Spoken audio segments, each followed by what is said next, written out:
என்ன செய்கிறார், எப்படிப்பட்ட குணாதிசயங்களை இந்த ராசிக்காரர்களாக செயல்படக்கூடியவர்கள் தான் விருச்சக ராசியில்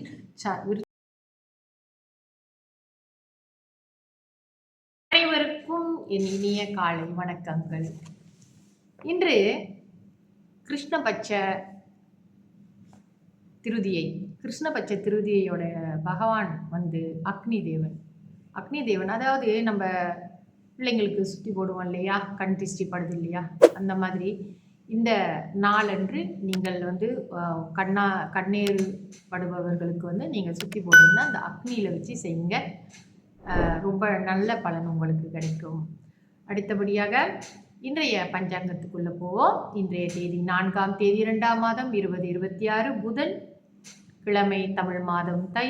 இன்றைய சூரிய உதயம் 7:31க்கு, சூரியாஸ்தமனம் 7:22க்கு. இன்றைய தேதி தேய்பிறை திருதியை முடியும் நேரம் ஆங்கில தேதியின் முறைப்படி 5ஆம் தேதி அதிகாலை 2:40க்கு முடிவடைந்து சதுர்த்தி ஆரம்பமாகும். இன்றைய நட்சத்திரம் பூரம் நட்சத்திரம் முடியும் நேரம் ஆங்கில தேதியின் முறைப்படி 5ஆம் தேதி அதிகாலை 12:42க்கு முடிவடைந்து உத்திரம் ஆரம்பமாகும். இன்றைய யோகம் அமிர்த யோகம், பிறகு சித்த யோகமாக வருகிறது. நல்ல நேரம் காலை 7:30 8:59 வரை.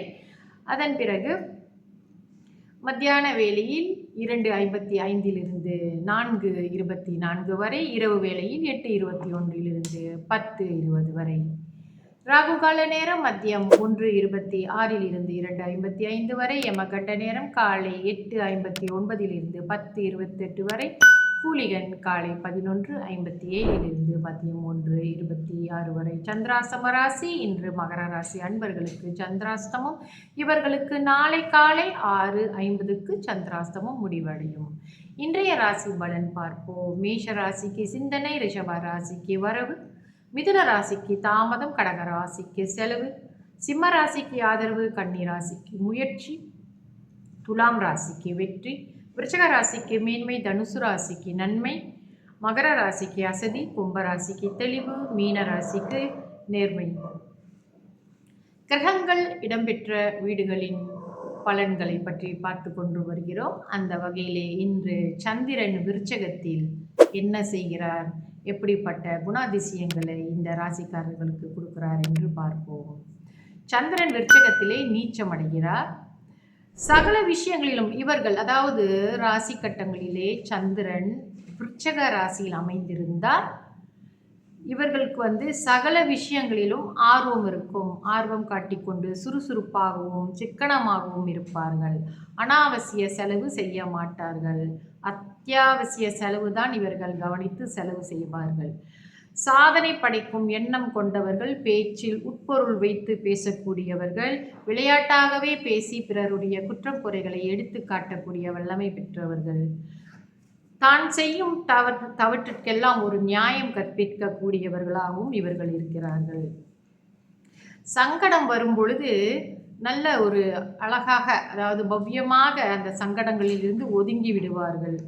அதிக கோபம், அதிக துணிவு. ஏன்னா அந்த இடம் நீங்கள் பார்த்தீங்கன்னா விருச்சக ராசி வந்து செவ்வாய் பகவானுடைய இடம் அல்லவா, அவருடைய வீடு. அந்த வீட்டில் சந்திரன் இருந்தால் இப்படிப்பட்ட நிலைகள் ஏற்படும். அதிக துணிவும் தன்னம்பிக்கையும் கொண்டவர்களாக இருப்பார்கள். சிறந்த கற்பனை குணம், பிறருக்கு ஆலோசனை கூறக்கூடிய தகுதிகளும் இவர்களுக்கு இருக்கும். அப்போ அந்த விருச்சக ராசியிலே சந்திரன் நீச்சம் அடைந்து விட்டால், நீங்கள் எடுத்த உடனே சந்திரன் விருச்சக ராசியிலே இருந்தால் நீச்சம் அடைந்து விட்டார்னு சொல்லக்கூடாது. அந்த டிகிரி பார்க்கணும், எந்த டிகிரி எந்த அளவில் இருக்காங்கன்னு பார்த்து தெரிந்து கொள்ள வேண்டும். ஏன்னா கொஞ்சம் மனம் வந்து அவங்களுக்கு ஒரு முடிவு எடுக்கிறதுக்கு கொஞ்சம் சிரமப்படுவாங்க. ஒரு தடவைக்கு 10 தடவை யோசித்து முடிவெடுத்தாலும் திறமையாக செயல்படக்கூடியவர்கள் தான் விருச்சிக ராசியில் சந்திரன் இடம்பெற்றிருக்கும் ஜாதகக்காரர்களுக்கு. தொடர்ந்து என்னுடன் இணைந்திருங்கள். இப்படிப்பட்ட ஜோதிட சாஸ்திர விஷயங்களை பற்றி நாம் கொஞ்சம் கொஞ்சமாக விவரித்து கொண்டு வருகிறோம். அதை அனைவரும் பகிர்ந்து கொள்ள வேண்டும். ஜோதிட சாஸ்திரத்தை பற்றி கொஞ்சம் கொஞ்சமாக தெரிந்து கொள்வது நமக்கு எல்லாம் ஒரு உதவியாகத்தான் இருக்கும் என்பதை மறந்துவிடாதீர்கள். தொடர்ந்து என்னுடன் இணைந்திருங்கள்.